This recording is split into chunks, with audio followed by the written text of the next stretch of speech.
ஆமா 4 மணி நேரம் நின்று வாங்கணும். 4 மணி நேரமா? ஆமா. அப்படி என்ன ஆச்சு? எல்லாம் கூட்டம், அந்த மாதிரி கூட்டம்.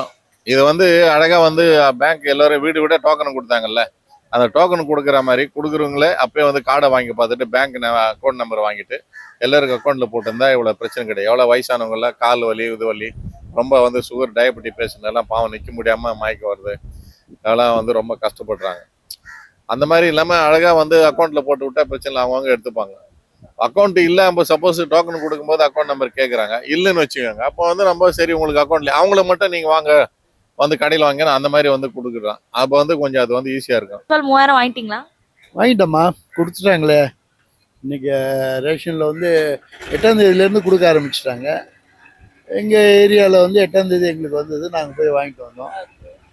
என்ன ஒன்று, அது 3000 ரூபாய் அந்த அமௌண்ட் நல்ல ஒரு ஒரு பொங்கல் இதுக்கு செலிப்ரேஷனுக்கு ஒரு செலவுக்கு கண்டிப்பாக பிள்ளைங்களுக்கு அது இதுக்கு ஆகும்.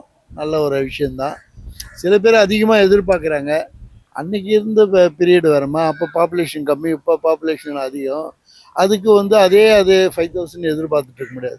சரி, கிடைச்சது வரலாம், என்ன கொடுக்குறாங்களோ அதை வாங்கி நிறைவுப்படுறது தான் நல்லது.